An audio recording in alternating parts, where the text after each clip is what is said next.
Rural Heritage on RFD TV is brought to you by Rural Heritage Magazine, a bi-monthly magazine featuring articles about farming and logging with draft animal power, small-scale diversified family farming and homesteading, and other aspects of our rich rural heritage. Rural Heritage Magazine, borrowing from yesterday to do the work of today. For subscription information, please call 319-362-3027 or order online at www.ruralheritage.com. Hi, I'm Joe Mishka. Welcome to another episode of Rural Heritage TV.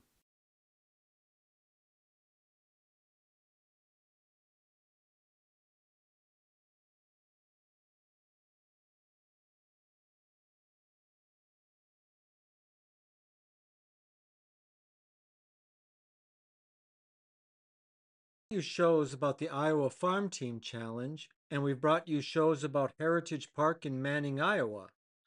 Today we bring you a show about both, the Manning, Iowa Farm Team Challenge held at the beautiful Heritage Park in Manning, Iowa, June 7th, 2025.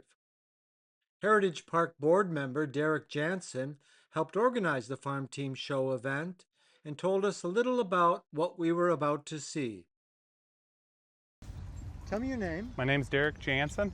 And you're from? From Manning, Iowa. Born and raised in Manning, Iowa. All right. Yep. And you were driving someone else's team today? Yeah, this team is Mark Bowers. He's from Coon Rapids, a local town. It was a team that just needed some time put on them, so we just brought them in for some exposure. So. And you're involved in putting on this show today? Yeah, so I'm on the board of the Manning Hausbarn, and we're trying just to find some small events that involve horsepower to come to the farm. And we just decided to do this one because there's a lot of teams around in the area. We're down to about 6 teams today here. So. You expected to have more, but there was a death and a funeral that kind of took. Yeah, there was just a group that was going to come, and for circumstantial reasons that weren't able to come, and so. But we're just here for the fun. We're not. Sure. You got enough teams to keep it going. Yep. And we have farm machinery here, where if we needed to, and we only had a few teams, we could just hook on and have a parade. We're just kind of having fun as we go. So. Okay. All right. And so what are the specific events? So we just got done doing an obstacle course where they take a trip to town. They have to back up through a corn crib and without touching the sides of the corn crib, hook to a wagon. They open up a gate and voice command their team through the gate, go over a bridge, there's a platform, and then they go over a railroad tracks, and then we back up to a dock, and then after we back up to the dock, we parallel park the team, and then we go over a pond of water, and then we're done. And we usually get 2 teams going at one time doing that. So. And that's not a timed event, is it, or is it? It's a timed event, but it's also by skill. So the fastest team may not win. So. They might get. Yep. They might get points taken off. Right. They don't do each. What do you call it? Each course. Obstacle. Each obstacle. Right. Yep. And then what's next? So now we're getting ready to set up our log pull and cultivator class, and then we'll have a feed team race. And if time permits, we kind of have another event tonight, so we have a short window. We'll do a parade of farm equipment. So it's on display, but we'll have the horses hooked up to it. And the log pulling, it's skidding? Yep, we take a log that's about 10 foot long, and then we weave it in and out of the cones. And whoever does that the fastest without hitting the cones, that will be your winner. So. Okay. Yep. And then the cultivator is to simulate.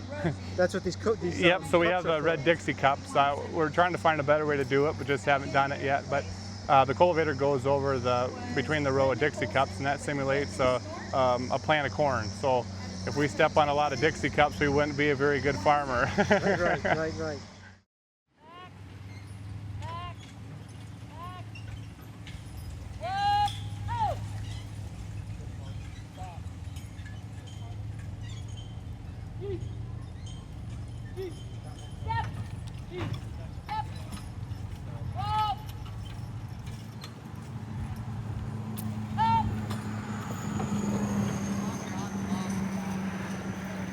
Timothy.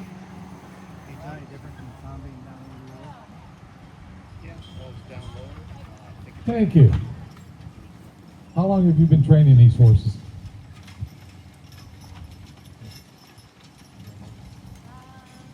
Yes. Start. They've been training this is her daughter. They've been training that team for about 3 years. How old are they?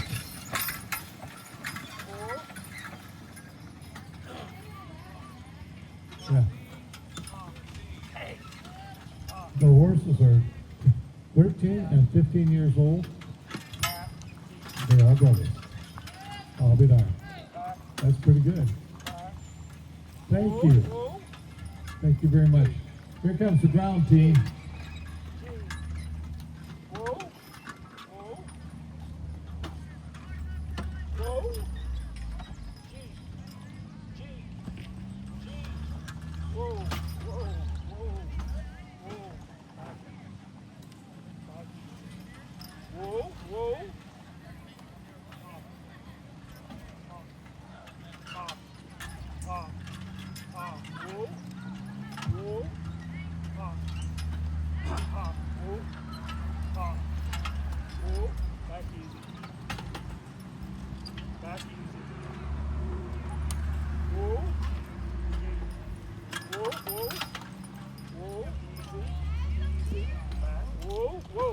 What do you think, Tim? Everything right? While we have just a moment here, the gentleman on the speakers is Tim Weibel. And tomorrow we have a parade uptown, car parade. And Tim's in charge of it, second year we've been doing it. And just have a tremendous show of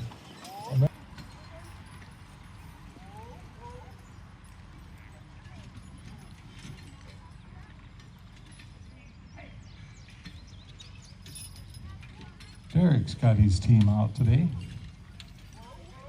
Derek Jansen. There we go, back in the corn crib, hook up to the wagon.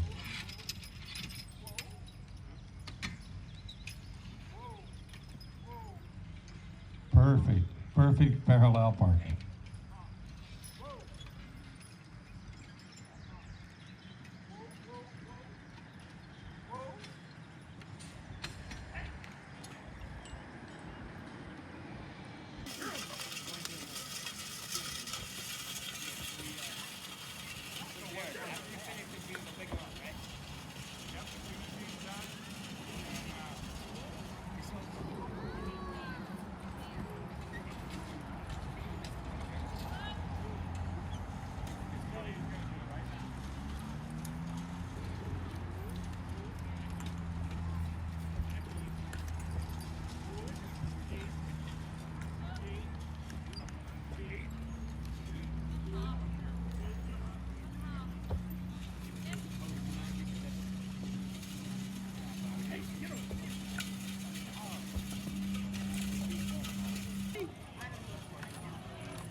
In the background of many of these shots of the farm team competition is the carriage house and barn located on the Heritage Park grounds. Tim Weibel showed us around. We're standing outside the 3-stall carriage house on the Leadhasser farmstead. Today, a 3-stall garage is a luxury for many people. Go back to 1915, And Billy had a 3-stall carriage house, but he didn't have any carriages. Horse-drawn carriages were still the main form of transportation. Billy had cars. He had 5 cars. He had more cars than he could fit in this garage. And you didn't have very many gas stations in 1915, so Billy had his own. That red cap is where the gas tank in the underground was filled. And this was his hand pump that he would fill his cars with. We have pictures of Billy's cars lining our walls on the inside. I'd like to point out 2 of them. This was a Mercer, and this was a Stutz. The 2 top of the food chain cars of this era were Mercer and Stutz, and Billy had one of each. In the Mercer, he won a very prestigious race in Chicago and set a land speed record of 86 miles per hour in his class. Wow. This is Billy at the wheel of his race car, and his trophy is standing on top of his hood. He's a kid. He was. Yeah. And he had a smile on his face from ear to ear because he was having the time of his life. Yeah. Now, I start talking about the speed because speed was very important to Billy. Before he married, his girlfriend lived in Omaha. And there were no paved roads back then. You would have to wind yourself through small communities on dirt to get to Omaha. He wouldn't slow down. This is documented in the newspapers of the day, but it ticked off the local law enforcement so much in these small towns that they set up a roadblock. The policeman, Billy pulls up and stops. The policeman approaches the car. Billy leans out, says, "How much is the fine?" Policeman says, $10. Billy gets in his wallet and throws out $20. $10 is a lot of money. He throws out $20 as he drives around the barricade saying, "That's for me coming back just as fast." That's terrific. Now, we talked about the $7 million in today's money that Billy had. When he turned 18, he inherited $250,000 of his father's estate, who had died 10 years previously. In 3 years, Billy was broke. His first wife complained to the judge that he abandoned her in the home. He was a womanizer, and he spent money like it was going out of style. She got $50,000 in alimony. Billy quickly remarries. Same song, second verse. She gets $40,000. At this time, Billy's mom steps in and says, "You're done," and the farmstead is sold to Fred Hassler, who he had hired as his farm manager. Okay. But we do know that Billy died in the mid-1960s in Florida. The night before he died, he married his 5th wife, and that was probably a convenience to pass on any assets that he had left to her. So yes, Manning's millionaire playboy, not necessarily the best decisions in life, but he still was able to have a vision to have this farmstead that we have to share today, and we give him credit for that. Right, he had taste. He did. Yeah. The space upstairs was another apartment for servants, and the kitchen on the main floor for them. There's one more artifact that's interesting. We talked about electrification of this farmstead. Right. This was the old school electrical bank where you can control the electricity to all 7 buildings on this farmstead. Sure. You don't see that much anymore today. No, you don't. And they're all labeled. Look at that. There's 7 original buildings on this farmstead. We have already seen the house and the 3-stall carriage house. Standing behind me is a very large barn that was the first barn in this area that had cement floor and block wall for sanitation and ease of cleaning. It had windows on the north side that you could open for creature comfort. And it also had a suspended bucket on a rail that you could rail in your bucket, load it with manure, rail it out and dump it into your wagon. Everything was designed to be the best and the most modern to impress anybody that would come to look at the fashion herd. He actually had a brand name, and perhaps purchase some livestock that would upgrade their own herd. This building was the scale house. That is a working scale in front, the wooden platform. Your records for your livestock and their gain would be kept there, as well as tools. You would also use the scale in addition to weighing your livestock. You would measure out your ratios of food for proper nutrition. Building to the right was a state-of-the-art chicken coop. Oh, wow. One of the first in the area that had passive heat that was allowed to raise and go out through the roof, on the vents on the roof. But my favorite building is the smallest one. It looks like an oversized doghouse. Spring house? Doghouse. No, but is it a spring house, I'm wondering? No, It that is- was the boar house. Okay, sure. That was the house for Checkers, who was a grand champion boar. And you can imagine what impression this would make on any potential purchaser to come to this farmstead, see the layout, see the resources, and look at a boar that's for sale that had its own building. Yeah, that's terrific. Fred Hassler was a genius at marketing. Yeah, yeah. The seventh building we can't see, but it's behind the barn, and that would have been a farrowing pig house. The white corn crib is not original. Okay. Could we go in the barn? Sure.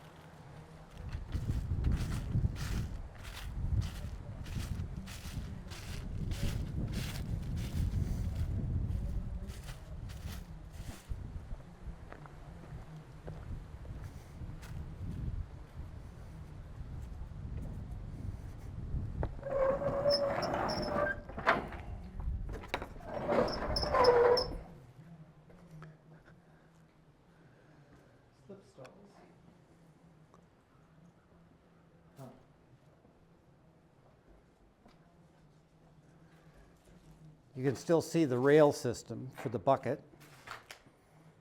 Yeah. and it goes on the outside. You can see through the windows, you can see the rail on the outside as well, so you can get it over your wagon. Yeah, that was revolutionary. Well, they had dairy as well. There's stanchions in there.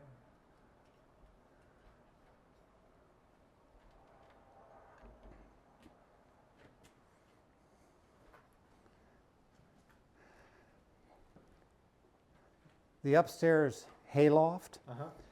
was a dance hall Okay, in the 20s and 30s, okay.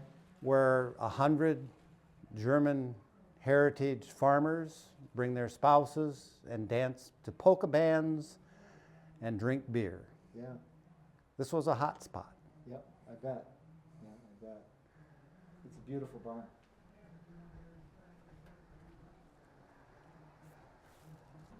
Can I go up? Sure. We have a lot of pigeon and bat dung up here. I'm sorry. No, no.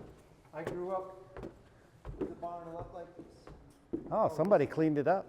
This is gorgeous. We've talked about opening this up for events, but an engineer did a study and said that it would need to be reinforced for us to have maximum load The floor. the floor. Uh-huh. So we haven't had that on our radar to make that happen. This is a terrific barn.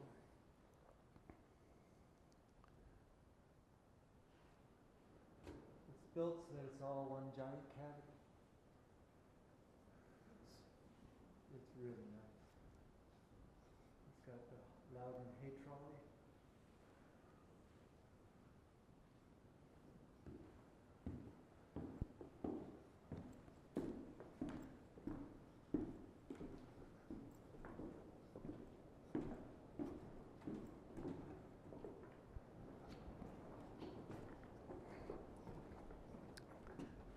Drop a bale of hay down for feed. Yeah, it would have been loose hay. They would have been pitching it. It would have come in. That door over there, on that track up there. That's a nice, loud and holy carriage. And now we're here.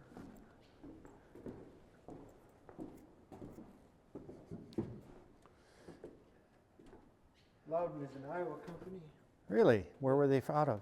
I think it's either Fairfield or Mount Pleasant. I can't remember now which one. And they may very well have been the company that made the manure track with the bucket. And they made, this is a gorgeous barn. And they made feed tracks with buckets that the farmer in the parlor would move the feed around. They did a lot with tracks. This is a gorgeous barn. It was a show barn. Yeah, it definitely was. Yeah, it's just terrific. And it's in wonderful shape. This is a showpiece for me. This is just a gorgeous barn. Do you want to see the other side that we haven't gone in yet? Yeah, I do.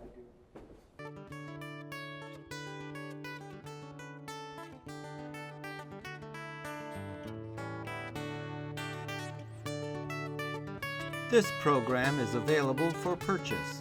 To order your copy, please call 319-362-3027 or visit www.ruralheritage.com. Rural Heritage is a bi-monthly magazine dedicated to draft animal farming and logging, as well as other aspects of our rich rural heritage. It is published by Mishka Press, which also offers a complete line of back-to-the-land books, DVDs, and calendars. Call or write for a catalog or subscription information, or visit our website at www.ruralheritage.com.